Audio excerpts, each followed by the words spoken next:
following is a production of DallasCowboys.com and the Dallas Cowboys Football Club. How about them Cowboys?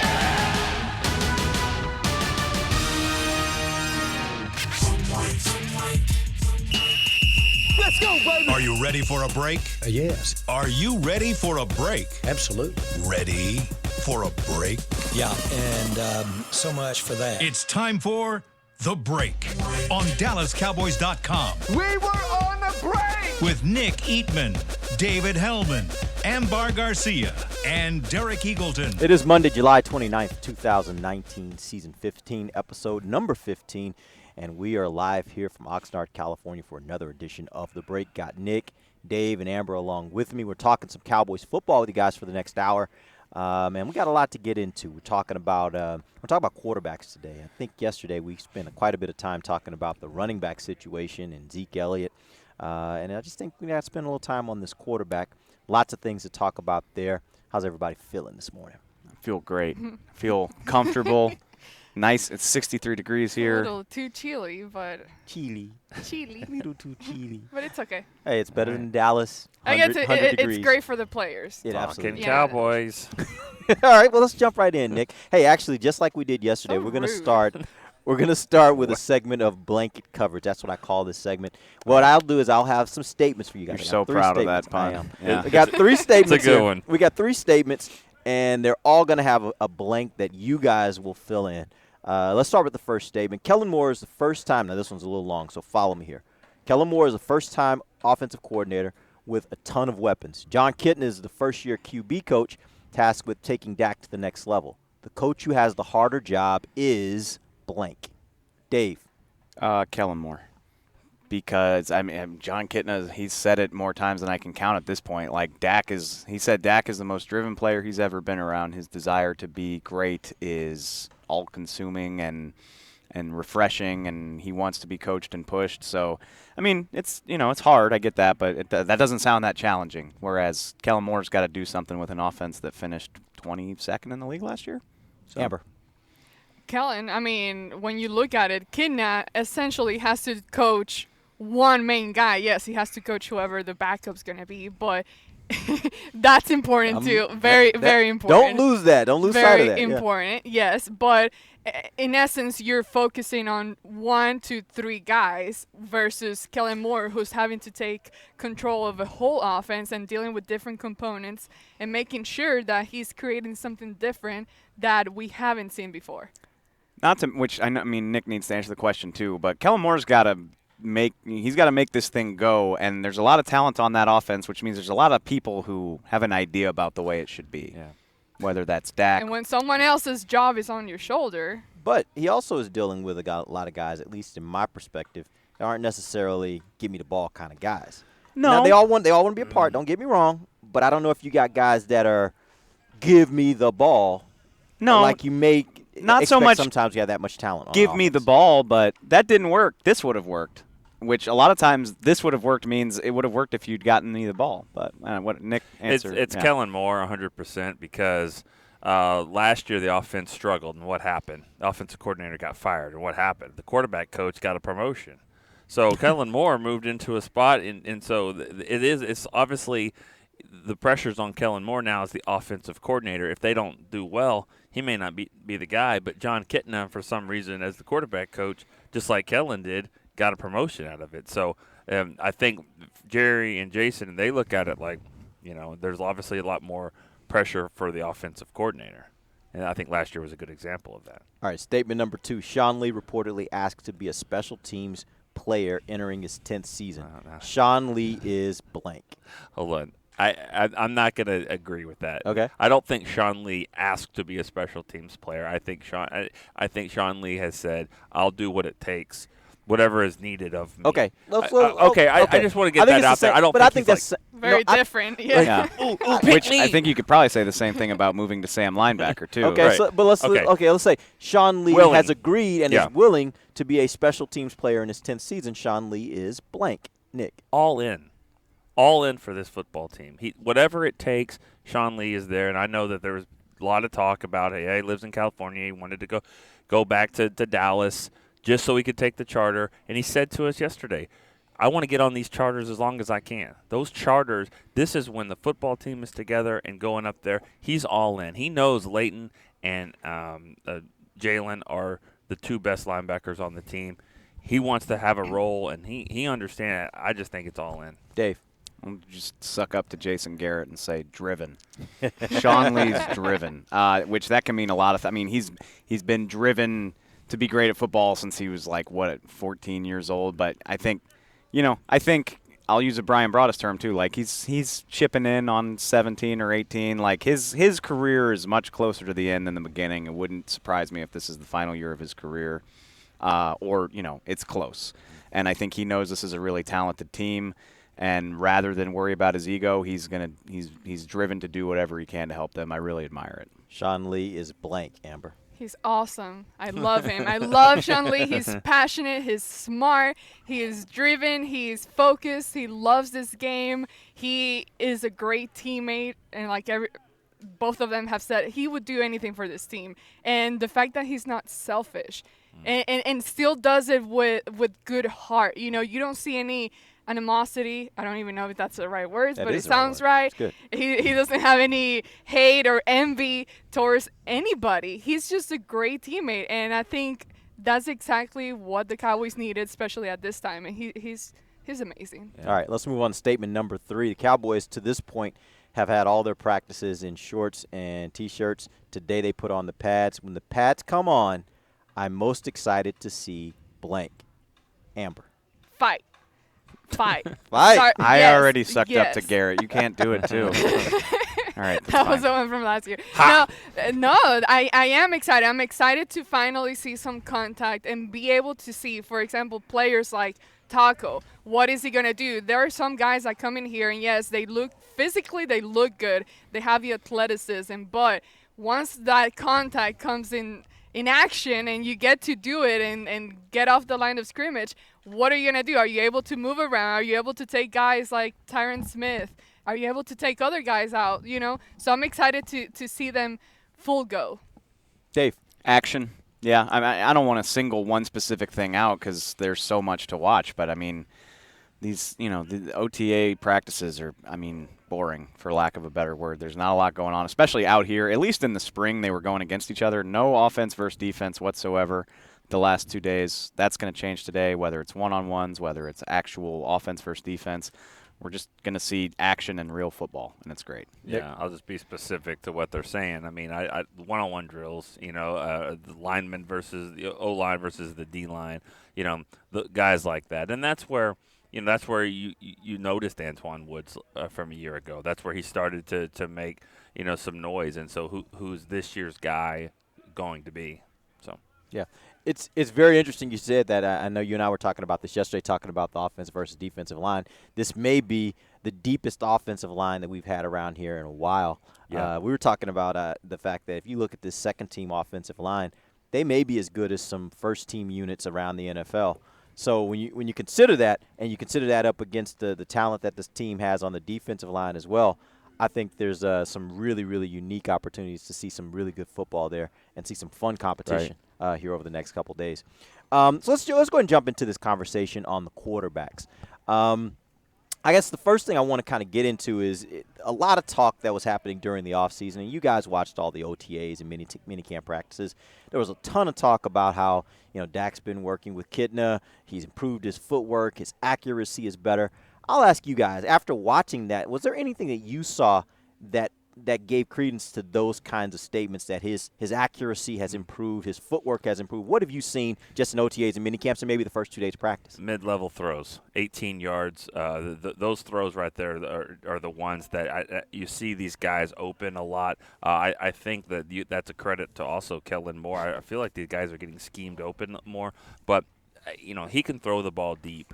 He can obviously throw it short underneath and make the right reads and all that. But those 18-yard throws, those are the ones that are the toughest ones. And to make a really good quarterback, you got to throw it over the linebacker and under the safety as the guy's moving. And I think we'll see what happens when pads come on. But I think those are the passes that I've been impressed with. Yeah, his anticipation and his placement looked phenomenal in the spring. It really stood out to me with Randall Cobb. I just have sky-high hopes for what they can be. Intermediate throws, leading the receiver, putting it on him instead of behind him or too far out in front of him. Little stuff like that. Haven't really, I know people are arguing about some of his throws out here so far these first 2 days, and I couldn't care less. It's all on air. It's really hard to tell how accurate they are when nobody's contesting it. So I haven't seen anything to really give me an impression to this point out here. But in OTAs, he looked different in a good way. Really? Yeah, Different. he did. That's good. Well, He he's did. old now, Well, and I like that 26. Hey. he's starting to step out of that comfort zone that I feel that the Cowboys had built around him and for him of those short yardage throw, to Cole Beasley, Jason Witten when he was here. And now that he's back, yeah, that's great. But being able to see him make those throws down the field now at this point of it's not the season, but the off season, I guess. At this point of the year, it's good. Yes, at training camp, it's good to see, and the fact that he is being able to make those throws is very motivational for what is to come this year. Yeah, it's interesting. I want to see it here now. Yeah, right. It's very interesting, and I think at this point, what we really are wanting to see is, does he take that next step into being one of the elite quarterbacks in the NFL? He's done some really good things. And I was telling you, Dave, before we went on the air, I went back last night and I was doing some research on just some historically how you would characterize what Dak has done in the first 3 years of his career. And check out some of these numbers. Really remarkable stuff when you think about it. But the first thing that stood out to me is he is only one of 8 players in the NFL that started all games for the first 3 years as a quarterback. Again, we're talking about 100 years. The NFL this year is celebrating 100 years of existence. And in 100 years, he is one of 8 players that's been able to do that. Here are the interesting numbers. He is second all-time in completion percentage in the first 3 years of his career at 66.1%. He is 5th in wins with 32. He is 6th in quarterback rating with 96. And here was a stat that really jumped off to me. He is number 1 all-time, 100 years, first 3 years of a quarterback's career in game-winning drives with 14. This guy's had a pretty phenomenal first 3 years as a quarterback in the NFL. So here's what I wanted to do with you guys. We're going to play a little game. It's going to be, I'm going to give you a name. I'm going to go down this list of last season, the quarterbacks in the NFL, in order of passing yards. And what I want you guys to tell me, would you rather? Would you rather have Dak or this guy? All right? Okay. Hold on. Dak for what? To this year or as my quarterback because I have a new franchise? No, that Derek acts like that's not fair, but it totally is. It's fair. It's just I didn't think that far ahead. Tell you what, how would you prefer to do it? This year. This year. Let's go. Just for this year. Yeah. Okay. Just for this year, not for the future, just for this year. All right, that's fine. I'm good with that. So here's what we're going to do. I'm going to go through the list. Okay. You tell me, would you rather have that guy, that guy? I'm going to try to keep score here, and what I'm looking for is the total. So if we can get 2 out of 3, then we'll count that person. I want to see how many quarterbacks in the NFL you guys would rather have instead of Dak. Okay. Got it? Ben Roethlisberger. Dak. Oh, yeah, that's tough. Come on, first thought. I don't like this game. Let's go. Probably Ben. All right. Which that's tough because I assume Ben's going to miss like anywhere between 2 and 4 games. All right. That's And you'd rather have Ben. I think so. Okay. Dak. Amber? This year. This year. I think Dak. I'm going to go with that. Okay, so Ben is out. Patrick Mahomes. Mahomes. All right, No that's doubt. 1. Matt Ryan. Matt Ryan. I would say with Dak. You stay with Dak. Nick? I'm sorry for I need a judge's ruling on this. Is this for the Cowboys? Is Matt Ryan on the Cowboys or Dak on the? Is that what we're doing? Who would here? you rather have on the Cowboys Okay. for this year? Matt Ryan. Matt Ryan. Okay, so Matt Ryan makes 2. Sorry. Jared Goff. Dak. I'm not a believer in Goff yet. Andrew Luck. Luck. Yeah, look. All right, so that's 3. Aaron Rodgers. Aaron Rodgers. That's 4. Tom Brady. Tom Brady. That's 5. Phillip Rivers. Rivers.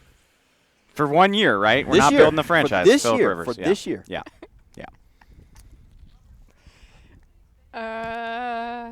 Rivers. Rivers. Okay. I mean, yeah. All right, so Rivers. That's 6. Eli Manning. Dak. Ugh, Dak. Seriously? Come on. Kirk Cousins. Dak. All right. Deshaun Watson. Dak. Dak. Dak. All right. That's interesting. All y'all said that. Okay. Derek Carr. Dak. Dak. Dak. All right. Drew Brees. Breeze. All right. That one's easy, yeah. Case Keenum. Dak. All right. I mean, We're going down the list. Derek's got a point. Derek's got a point. Now you get to the point of that's where Dak is right now. Yeah. In passing yards. got All right. you. Then Matthew Stafford. Dak. Ooh. That's tough. Like, that Matt Stafford is he's so interesting because, like, he's everything you could want in a quarterback except, like, he doesn't win? Well, he doesn't have the one thing that Dak has, which is, like, it. You know? The game-winning He can- drive. yeah. He's topping in the NFL. Pull up a chair, Matthew Stafford, and once he does, we're still at 0 playoff wins within. Yeah, the no, group right and here. and you know, I get that that's hard, but like, and he's very good. Like he's super talented.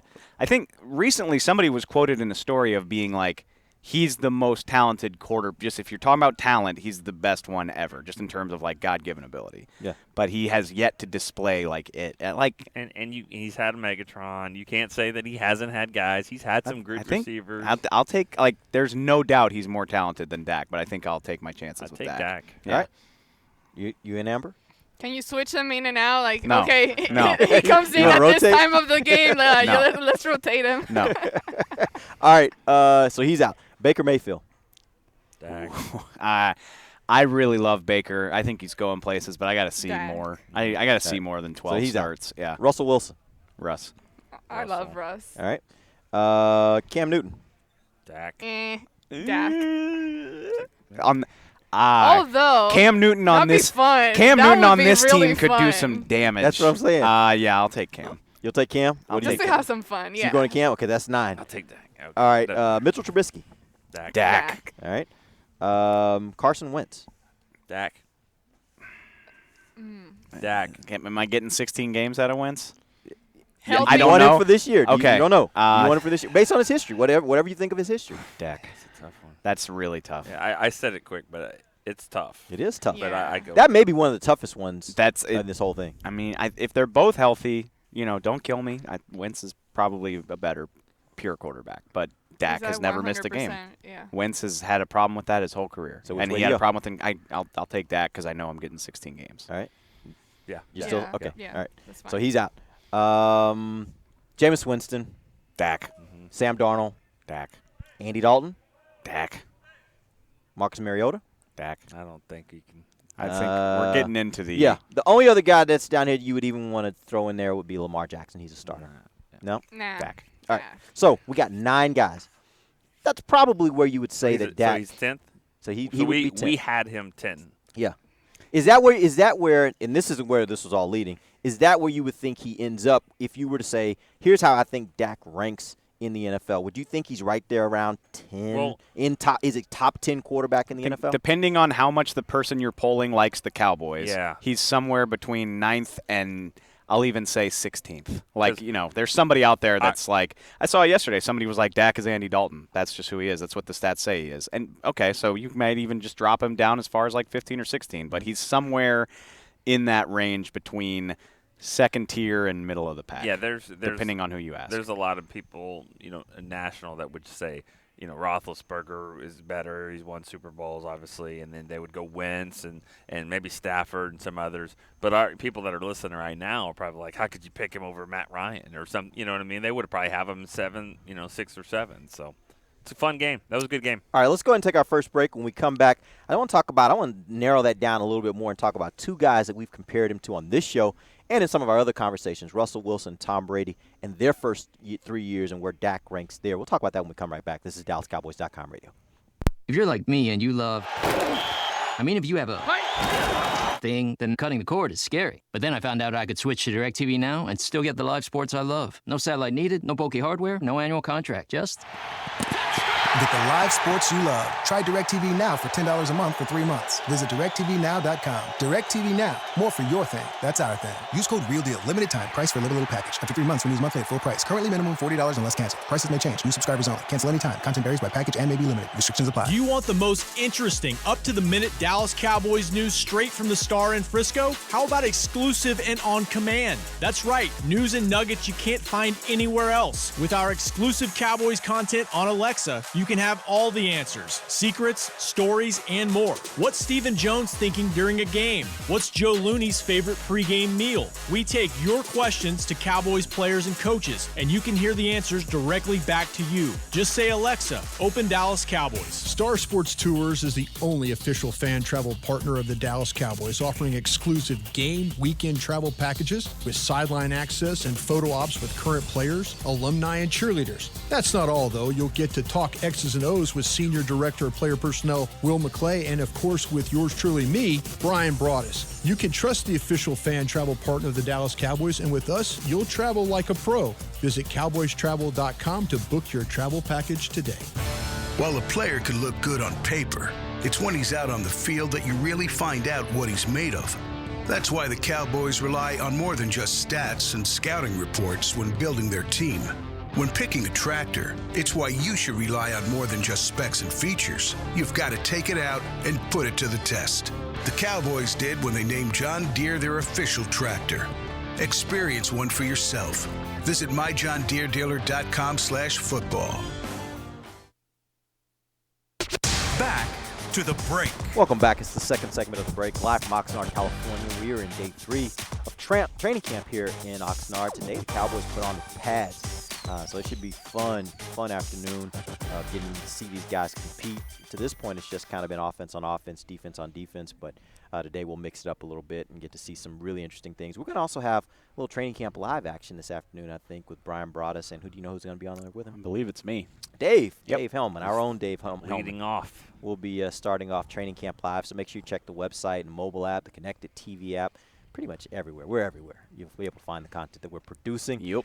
But I did want to get back into this quarterback conversation. We've talked about where Dak kind of ranks historically around the NFL. Really great numbers. He compares very well over 100 years of quarterbacks in the NFL. I do want to say, and I'm not trying to take credit away from Dak, but with the way the game is now, absolutely.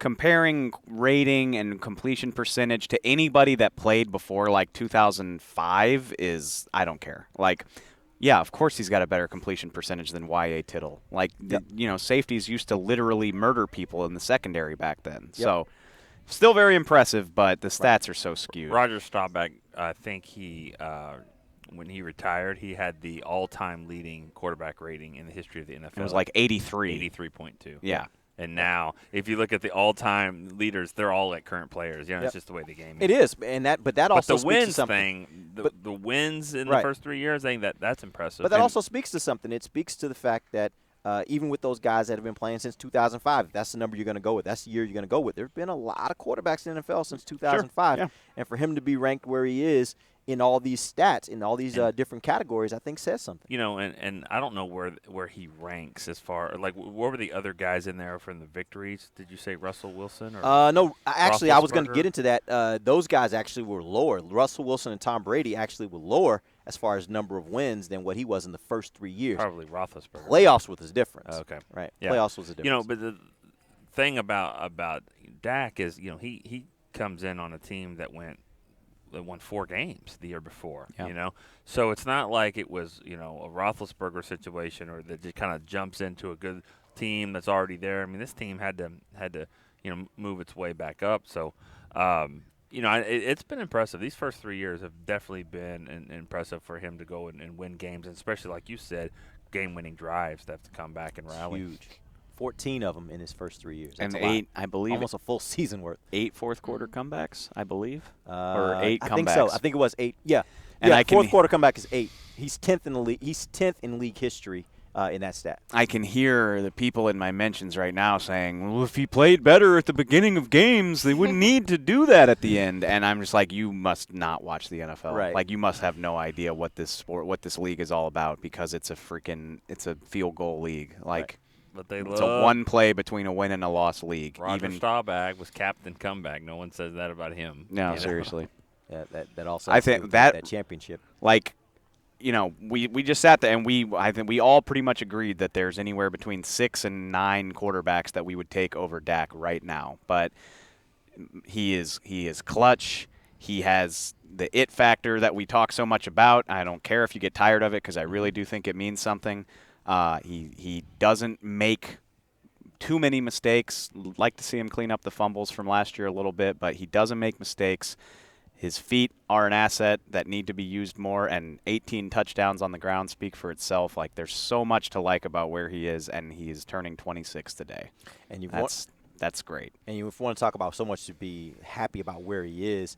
I think you have to look no farther than, in my opinion, the two guys that are most comparable to him from the standpoint of the start to their careers, and that would be Russell Wilson and Tom Brady. The reason why I say that is because at the start of their careers, they were in very similar situations to Dak Prescott. They had teams that had really good defenses, really good or great defenses. They had really good or great running games, and so they were just the parts that had to not mess it up. Like, just you have a few throws you got to make every game, but for the most part, rely on your running game. It's okay to punt. Rely on your defense to get the ball back to you. Don't screw it up. Make a play or two here and there, and your team's going to be successful. And if you compare the first 3 years of all three of these guys, check this out. Dak has a better completion percentage. He has 20 more passing yards per game than the next closest guy.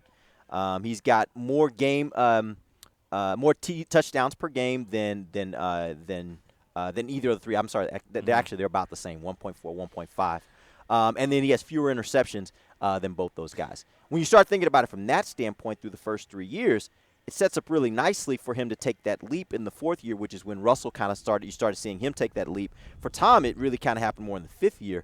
But you start seeing an opportunity now for Dak to take that next step and see if he can become what those guys have become, because he certainly has had a better start than those two guys did. And all three of those guys, if I'm not mistaken, all have something else in common. They all are replacing good quarterbacks, tier 2 quarterbacks in NFL history. I think you would say is Drew Bledsoe, Tony Romo, and maybe even Matt Hasselbeck. If that's he wasn't that direct. He didn't replace Matt Hasselbeck yet. There was some in between. They didn't know what they had. Tavares they went Jackson. And got Matt Flynn, right? They didn't know what they were doing at quarterback when he showed up. They paid him a significant amount of money. But they gave Matt Flynn $20 million. Yeah. But for a comparison standpoint, that was like the last great good quarterback that they had. Same with Romo. You're replacing a good player, not a Hall of Famer, but a good player. Bledsoe's not a Hall of Famer, is he? He's not going to be one. I don't think so. He's just a good player. Yeah. So, but the standards were pretty high for those guys coming in, right. and they've exceeded. I don't think you would say Dak has exceeded what Romo's done yet, but he's getting there. And none of them are first-round picks. That's the other unique thing about them. They were all guys that kind of were. You took a little flyer on them. You put them on a team that had good things around them, good running game, good offensive line, good defense, and you just let them kind of develop into the position. Didn't give them too much too soon, and let them really develop. I think it was you, Dave, that was saying that in the 10th the other day. Like, that's a lost art in today's NFL of putting quarterbacks in those kind of situations where they really have time to develop. I don't know if it ever was an art. Like, this is such a win now, don't make mistakes league. The conversation we had in the 10th the other day is, and I know it wouldn't be everybody, but how many lesser talented quarterbacks would have a chance to shine if they got the opportunity that a Dak or a Russell Wilson got, where the starter goes down or the backup goes down and all of a sudden you're actually getting snaps? Because we'll see it over the next month. Cooper Rush and Mike White are going to get snaps because they need it, because they got to figure out what to do with that. But typically your third quarterback gets like 4 reps in a period, and if you're the fourth quarterback, forget about it. Like the kid they just signed, how many meaningful reps is he going to get in the next month? Like maybe a dozen? You're right. So there's just not time to develop these guys, and you're so worried about making sure you're winning games. It's like, look, we can't practice you. We got to get these reps. And now it's Dak. We got to get these reps for Dak if we're going to win the Super Bowl. So I would just love to see, and it'll never happen, but I would love to see how many day 3 quarterbacks could develop into worthwhile starters if they got that time and attention to develop. It's interesting to me. And the interesting thing, though, there is if you're going to do that, that means the team will have had to put the right resources in place to have a running game, to have a defense that can allow that quarterback to develop. And that's a hard thing to do for a lot of teams, too, because you have to kind of build that. You have to build that the right way and then get to the point where you plug in the quarterback and let him kind of be just the guy that keeps everything on the rails, right? Yeah. Yesterday, John Kitna had a quote that I thought was really interesting. I wanted to read it for you guys and get some feedback on it. He said, the thing that I keep talking to them, he's talking about the quarterbacks about, is forget the idea of I'm trying to complete the ball. Just cut it loose, rip the throw. You're good enough or you wouldn't be here. Make your best throw, and the completions will handle themselves. It sounds to me like what he's really trying to get them to do is be more confident, trust in what they're seeing, and just go for it. How much do you think that helps all of these quarterbacks? Because I don't know that I think that of Dak, that he's a guy that's too tentative. But I do think we've had some of those kind of criticisms of the backup quarterbacks, that they're a little too tentative, a little too afraid to kind of just let it go.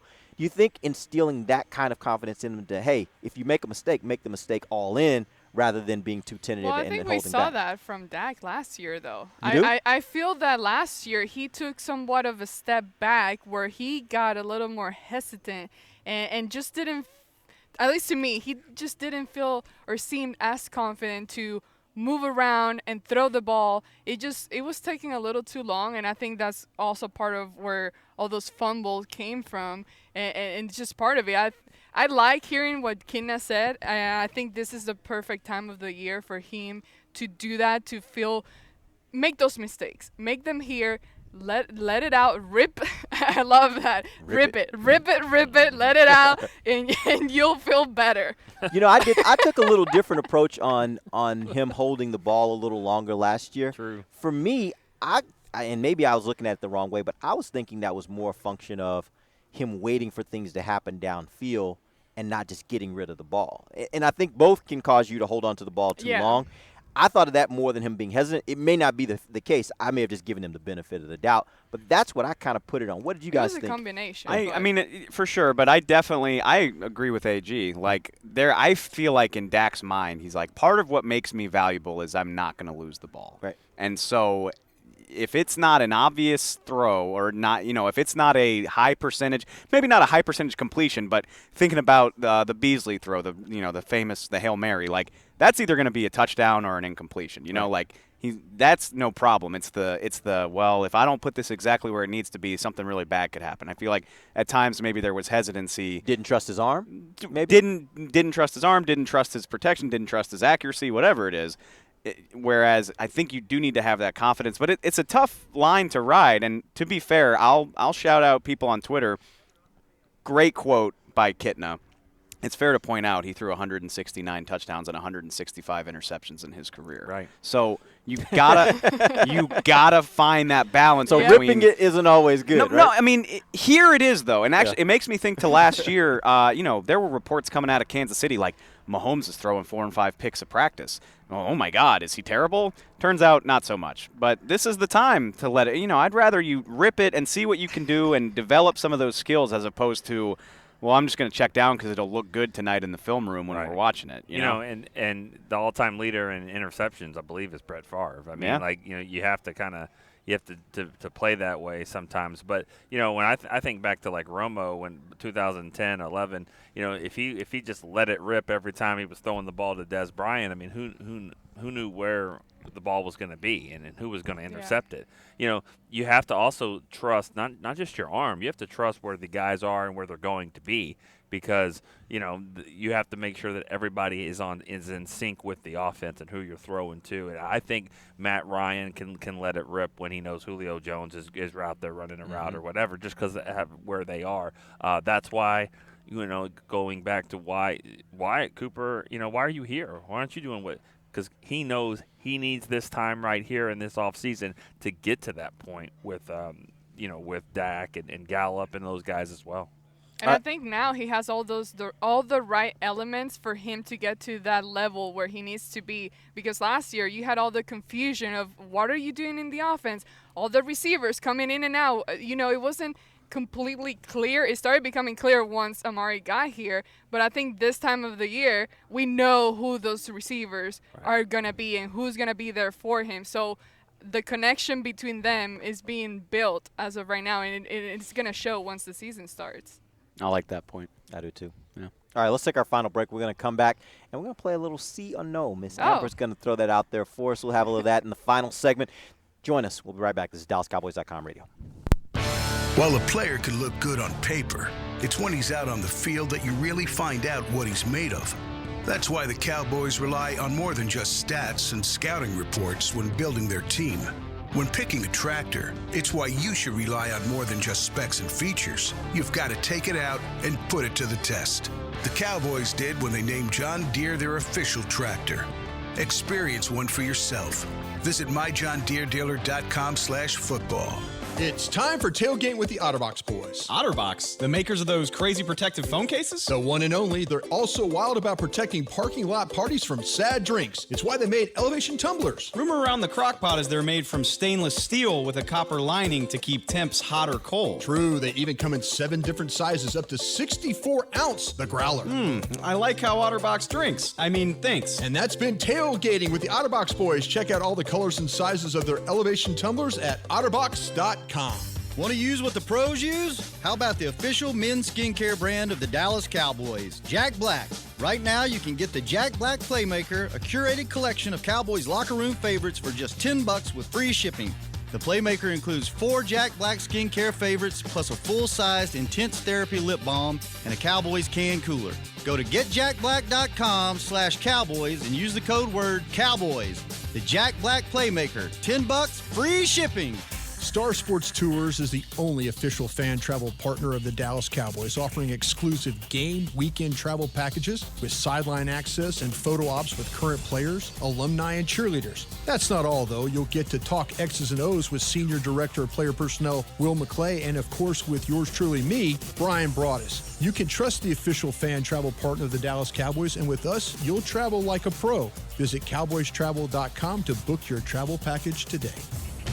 A man's Stetson doesn't just protect him from life's elements. It projects an unstoppable and legendary spirit, just like the men wearing silver and navy on the field every Sunday. Since 1865, Stetson hats are American-made with pride right here in Texas. They are still the official crown of all self-respecting Cowboys. And Stetson is proud to be on the field with America's team. Find Stetson hats in the Pro Shop or at Stetson.com today.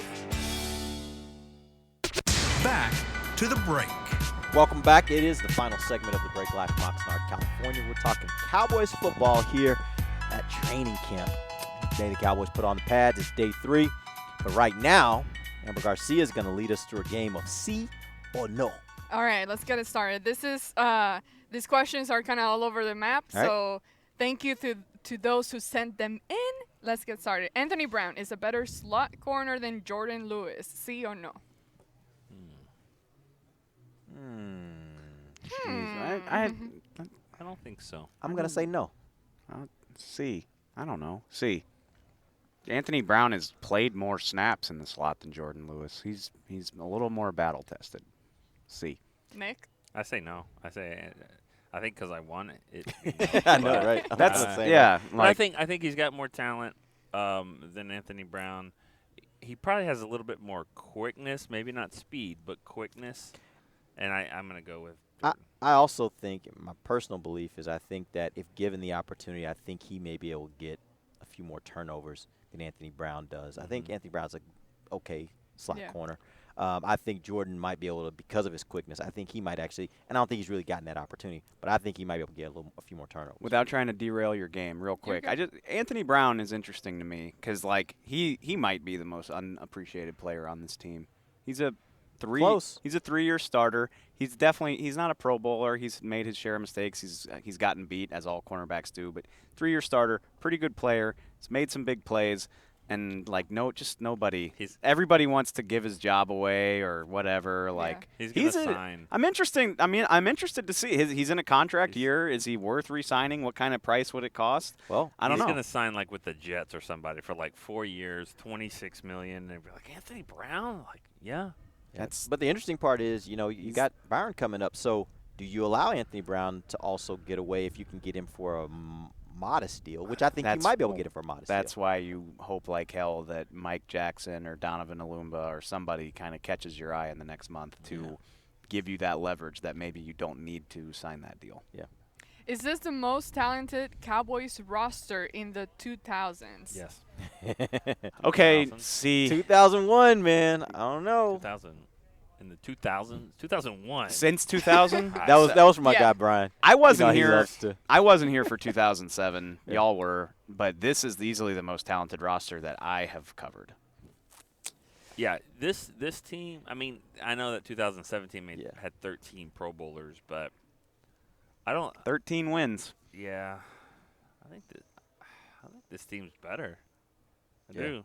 Even, I mean, we love to mythologize 14 because of the run that they were on at the end, but like they didn't have a pass rush. Yeah. Their best defensive back was, probably Brandon Carr, who I love, but wasn't a this amazing talent. Ware and Greg Ellis, and Robert Quinn, and I would still take Ware and Greg Ellis as the better duo as pass rushers at that stage when they were together. Greg Ellis was at that point in his career when he was really, really, really good. Linebackers are better. But the linebackers are much better. I think your best cornerback may be better, right? So you start looking at the positions that really matter, and I think you could probably make the argument that you have better players at those positions. They have a running game. So if you're saying this is their best roster in the 2000s, that means this is their best roster since they won the Super Bowl. Yeah. Is that what we're saying right now? Okay. I'm good with that. All right. I'm good with that. If they're not, it's a very, very, very, very small margin. But I think they definitely are right up there with the best the Cowboys have ever had. I agree with you, and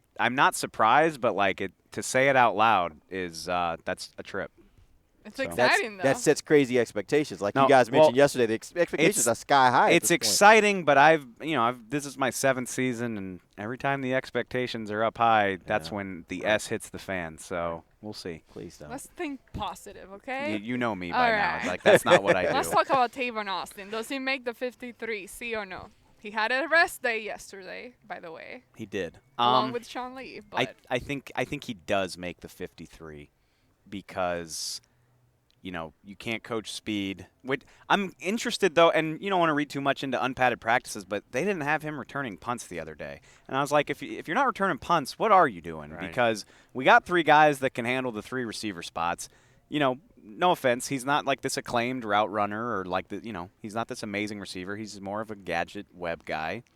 But if he's not, contributing heavily on special teams, will he have enough of a role on offense to make it worth it? Yeah, he ain't running down to make tackles on special teams. I don't think so. Right. If that's the case, if he's not back there returning punts, I have a hard time thinking he makes it. So I'm kind of leaning toward right now.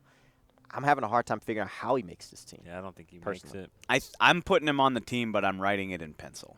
Okay. And that's gonna be tough. I had a really I knew what the receiver core looked like. I mean, I'll admit it right now. I thought Allen Hurns was on this team. He can play all 3 positions. He's a good attitude guy. He can do the dirty work. He moves on, and now it's chaos because you had 4. If Hurns was on the team, you had 4. So that's only 1, maybe 2 roster spots. Yeah. Now you got 3. And we just said we don't really know what Tavon would do here. So Noah Brown, Cedric Wilson, John Vay, Jalen Guyton. It's total anarchy back there. I don't know what to expect. Yeah. All right, does Connor McGovern have the size and strength to start week 1 if necessary? What does if necessary mean? Well. See. I mean, if he has to, see, because he's going to be on the team. I mean, if knock on wood, if somebody's not available. But when you start talking about things like size and strength, working with the 3s. I don't know if I've seen enough to be able to answer that question. I mean, what we found out about Connor Williams last year was we thought, okay, this guy's going to be pretty good. And then when he got out here and you actually got pads on and he's having to kind of show his strength and how he uses his size, then we found out, hey, he's going to have to bulk up a bit. I think that's what I have to see from McGovern, and I haven't seen that yet. I'm anxious to see that today in those drills right. with the one-on-ones. I want to see McGovern more than anybody. But we were looking at yesterday, we were thinking, man, look at the backup linemen. There's some good players over there. Cam Fleming has started in a Super Bowl. Joe Looney has started a lot of games for the Cowboys. You've got Su'a-Filo, who started some games, and I still think he's really good.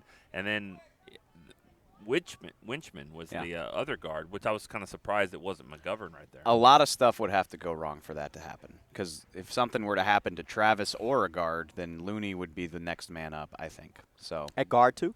Yeah. Okay. For sure.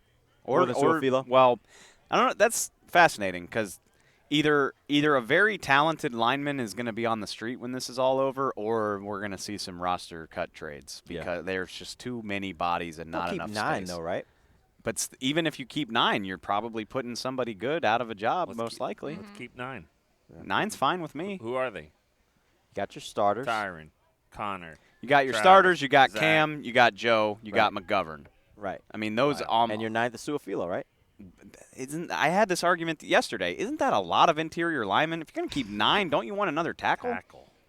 I mean, that's nice, but Yeah, that's probably. Although, that's but probably having and I'm a little more worried about. How Okay, about so are all we sure that Travis is going to be right? And that's Yeah. where I say it's okay to have a I few will extra say, interior linemen. If Extra interior Mitch linemen. Hyatt is a guy to watch. Brandon Knight is a guy to watch. They're very talented rookie offensive tackles that signed undrafted. They were, Hyatt was All-American. Knight was All-Conference. Worth watching. But let's say they don't turn out to be anything super great. I'm not getting rid of a very good experienced guard just because conventional roster building says you should. Why take away from a position of strength? But if I could get something for him, I got you. Now we're talking. Yep, I got you. Now this one is gonna be hard to answer. And speaking of the offensive line, Travis Frederick, does he go back to that Pro Bowl caliber status this year? See or no? See. I say no, only because the only person I've heard talk about this from a point of experience, another offensive lineman, said that for him, when he went through that and missed an entire season, it took him 2 years to get back to his previous form. Now, again, Travis may be completely different. His injury his condition may be completely different. Obviously there are levels to every condition, right? So, but I just want to see it. I don't know if I trust that he'll be back to being what he was before. That doesn't mean he might not be really good. Yeah. I don't know if I trust he'll be back to what he was before. At least not in this first year. In the first year, coming right back after this. Because we all know, watching him last year, it was pretty. You noticeably saw he was limping. You noticeably saw he lost a lot of weight. So there had to be some strength that was lost with that as well. Yeah. So I just want to see it. What I'm curious to see is even if he isn't regained the form, where is he going to be better than Looney? Where's the difference in how all pro level and what Looney gave you last year? Is he in between? Because if he comes back, it's not the same. He's really not better than Looney. Then you kind of have a problem. Well, you do have a problem, but I think let's not forget, Dak was sacked more times than he ever was before last year. So I think what Travis is going to give you is a little bit more from a recognition standpoint of where these guys are supposed to be. Just hopefully, he can hold up. But we'll find out here in the next few weeks, I would imagine. There's just a small group of guys that I don't bet against, and Travis is one of them. We're at the Star every day. He's been working since February to get back. There will probably be some growing pains. Maybe he won't hit the level that he was, but even if he's slightly less than that, it'll be pretty damn good. I feel confident about that. Something that I've noticed, because I'm working on this project, I'm having to look through a lot of O-line footage and watch a lot of different practices and stuff.